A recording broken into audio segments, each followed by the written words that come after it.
خوش آمدید کرتے ہیں آپ کو آپ کے چینل خوفستان 555 میں۔ آج کی کہانی لائنز ایریا کراچی کا علاقہ جہاں برفی کی دکان بہت مشہور تھی اور وہاں جنات برفی کھاتے تھے۔ آج کی کہانی بہت ہی خوفناک، ڈراؤنی اور دلچسپ ہونے والی ہے۔ نہیں کیا ہے آپ تک اپنے چینل خوفستان 555 کو سبسکرائب تو لازمی کر دیجیے گا۔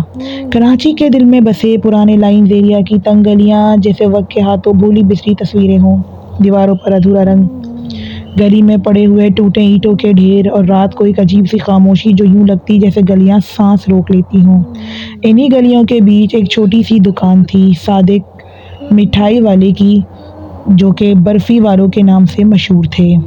دکان کا لکڑی کا دروازہ بوسیدہ ہو چکا تھا، کونے ٹوٹے ہوئے، اوپر لٹکتا بلب اور ہلکا سا ٹمٹما رہا تھا جیسے خود تھکا ہوا ہو۔ دکان کی خوشبو پورے محلے میں جانی پہچانی تھی، دیسی گھی، چینی، دودھ اور خاص کر وہ سفید ململ جیسی برفی جس کی وجہ سے لوگ صادق کو جانتے تھے۔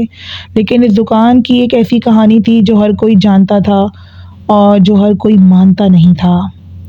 حاجی صاحب کی عمر کوئی 35-40 سال کے قریب تھی، لیکن چہرے پر تھکن اور آنکھوں میں تجربوں کی دھول تھی۔ وہ ہر رات دکان بند کرتے تھے، لکڑی کا دروازہ اندر سے پھنستا اور رکشہ پکڑ کر گھر چلے جاتے تھے۔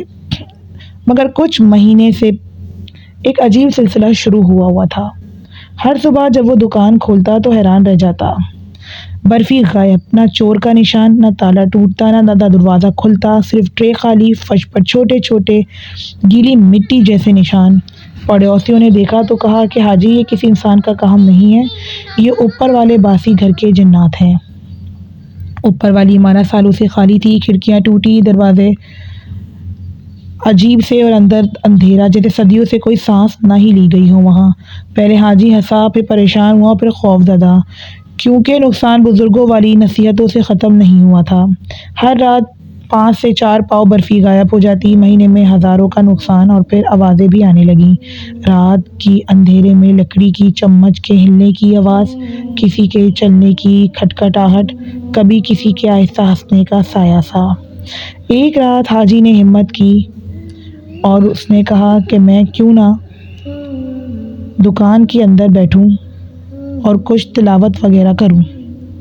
انہوں نے کوشش کی اور ایک رات کو انہوں نے اپنی برفی کی دکان کے اندر جا کر تلاوت پڑھنا شروع کی تو وہ دیکھتے ہیں کہ ایک سایہ سا ابھرا ہے کالے رنگ کا، اور اس کے ہاتھ آتے ہیں بس عجیب سی لمبی لمبی لکڑی نما انگلیاں جو کہ برفی کو غائب کر رہی ہے۔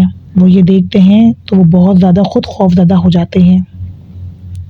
دوسرے دن ہی وہ مولوی قاسم کو بلوا لیتے ہیں، دکان کے اندر وہ بیٹھتے ہیں اور دم کرتے ہیں اور تلاوت شروع کرتے ہیں۔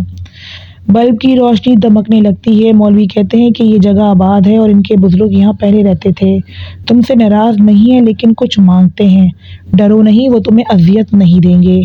یہ بات مولوی صاحب کی بتانے کی تھی کہ حاجی صاحب تو سمجھو کپ آ گئے۔ اس رات کے بعد ایک عجیب تبدیلی آئی، نقصان تو رکا نہیں لیکن نقصان کی شکل بدل گئی۔ اب برفی غائب ضرور ہوتی ہے مگر اگلے ہی دن اسی مقدار میں حاجی کی بے تحاشا کمائی ہو جاتی ہے، جیسے کوئی غیبی ہاتھ اس کی محنت میں برکت ڈال رہا ہو۔ حاجی کہتے ہیں کہ وہ اب مہمان ہیں، دشمن نہیں ہیں۔ جب لوگوں نے ان سے پوچھا کہ آپ کی برفی کی دکان تھی اور آپ کو بہت زیادہ پریشانیاں تھیں تو ایک دم سے کس طرح سے یہ سب کچھ ٹھیک ہو گیا، تو وہ بتاتے ہیں کہ اس طرح سے ٹھیک ہو گیا کہ میں نے جب مولوی صاحب کو بلوایا تو انہوں نے مجھے ایک تختی دی اور کہا کہ یہ عربی کے الفاظ ہیں، اپنی دکان پر اس کو ٹھوک کر ٹانگ لے۔ میں نے ٹانگ لیا اور اس دن کے بعد سے میرے ساتھ ہر چیز اچھی ہوتی گئی۔ لیکن ایک رات کچھ ایسا ہوا جو آج تک حاجی صاحب بھولے نہیں۔ وہ سڑک پر کھڑے گپ شپ کر رہے تھے کہ انہیں لگا کہ دکان کے اندر روشنی جھلک رہی ہے۔ وہ دوڑ کر گئے، دروازہ ہلکا سا کھلا تھا جیسے اندر کسی نے ابھی ہاتھ لگایا ہو۔ وہ آہستہ سے اندر داخل ہوئے تو دکان کے اندر ہلکی سی دودھ کی مہک پھیلی ہوئی تھی، اور پھر انہیں احساس ہوا کہ دکان کے اندر کوئی ہے مگر نظر کچھ بھی نہیں آ رہا تھا۔ پھر اچانک ٹرے پر رکھی برفی اپنی جگہ سے ہلنے لگی جیسے کسی غیر عجیب سی ہاتھ نے ایک